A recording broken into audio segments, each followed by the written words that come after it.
ವಿಧಾನಸಭೆ ಕಲಾಪದಲ್ಲಿ ಅಬಕಾರಿ ಹಗರಣದ ಕಿಕ್. ಸಚಿವ ಆರ್.ಬಿ. ತಿಮ್ಮಾಪುರ್ ರಾಜೀನಾಮೆಗೆ ಪಟ್ಟು. ಸದನದಲ್ಲಿ ಬಿಜೆಪಿ ಮತ್ತು ಜೆಡಿಎಸ್ ಸದಸ್ಯರ ಅಹೋರಾತ್ರಿ ಧರಣಿ ನಡೆದಿದೆ. ವಿಧಾನಸಭೆ ಕಲಾಪದಲ್ಲಿ ಅಬಕಾರಿ ಹಗರಣದ ಕಿಕ್. ಸಚಿವ ಆರ್.ಬಿ. ತಿಮ್ಮಾಪುರ್ ರಾಜೀನಾಮೆಗೆ ಪಟ್ಟು. ಸದನದಲ್ಲಿ ಬಿಜೆಪಿ ಮತ್ತು ಜೆಡಿಎಸ್ ಸದಸ್ಯರ ಅಹೋರಾತ್ರಿ ಧರಣಿ. ವಿಧಾನಸೌಧ ಆವರಣದಲ್ಲಿ ವಾಕ್ ಮಾಡಿದಂತಹ ವಿಪಕ್ಷ ಶಾಸಕರು ಆರ್.ಬಿ. ತಿಮ್ಮಾಪುರ್ ಅವರ ರಾಜೀನಾಮೆ ಆಗಲೇಬೇಕು ಅಂತ ಪಟ್ಟು ಹಿಡ್ಕೊಂಡು ಕೂತಿದ್ದಾರೆ. ಬಿಜೆಪಿ ಮತ್ತು ಜೆಡಿಎಸ್ ನಾಯಕರುಗಳು ಅಹೋರಾತ್ರಿ ಧರಣಿಯನ್ನ ಮಾಡಿದ್ದಾರೆ. ಸಚಿವ ಆರ್.ಬಿ. ತಿಮ್ಮಾಪುರ್ ಅವರ ರಾಜೀನಾಮೆಗೆ ಪಟ್ಟು. ಸದನದಲ್ಲಿ ಬಿಜೆಪಿ ಮತ್ತು ಜೆಡಿಎಸ್ ಸದಸ್ಯರು ಅಹೋರಾತ್ರಿ ಧರಣಿಯನ್ನ ನಡೆಸಿದ್ದಾರೆ. ವಿಧಾನಸಭೆ ಕಲಾಪದಲ್ಲಿ ಅಬಕಾರಿ ಹಗರಣದ ಕಿಕ್ಕಿದು. ಆರ್.ಬಿ. ತಿಮ್ಮಾಪುರ್ ರಾಜೀನಾಮೆಯನ್ನ ನೀಡಲೇಬೇಕು ಅಂತ ಬಿಜೆಪಿ ಜೆಡಿಎಸ್ ನಾಯಕರು ಅಹೋರಾತ್ರಿ ಧರಣಿಯನ್ನ ನಡೆಸಿರುವಂಥದ್ದು.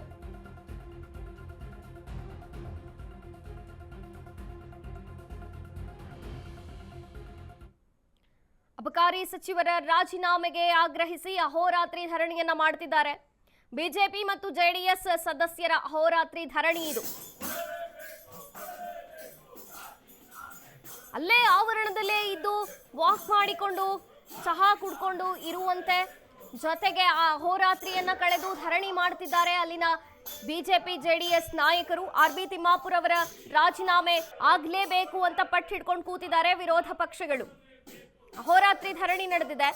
ವಿರೋಧ ಪಕ್ಷಗಳಿಂದ ನಿನ್ನೆ ತೀವ್ರ ಗದ್ದಲ ಸದನದಲ್ಲಿ ಉಂಟಾಗಿತ್ತು, ಕೋಲಾಹಲವಾಗಿತ್ತು. ಜೊತೆಗೆ ಆರ್.ಬಿ. ತಿಮ್ಮಾಪುರ್ ಅವರ ರಾಜೀನಾಮೆ ಆಗಲೇಬೇಕು ಅಂತ ಈ ಕಡೆ ಬಿಜೆಪಿ ಮತ್ತು ಜೆಡಿಎಸ್ ನಾಯಕರುಗಳು ಸದಸ್ಯರುಗಳು ಪಟ್ಟು ಹಿಡ್ಕೊಂಡು ಕೂತಿದ್ದಾರೆ.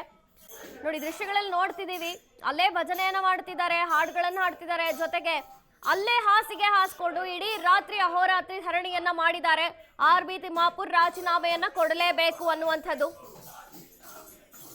ಅಬಕಾರಿ ಸಚಿವರ ರಾಜೀನಾಮೆಗೆ ಆಗ್ರಹಿಸಿ ಅಹೋರಾತ್ರಿ ಧರಣಿ ನಡೆದಿದೆ. ವಿಧಾನಸಭೆಯಲ್ಲಿ ಅಬಕಾರಿ ಹಗರಣದ ಕಿಕ್ಕಿದು.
ಸೆಲ್ಫಿ ಹೊಡ್ಕೋಬೇಕು.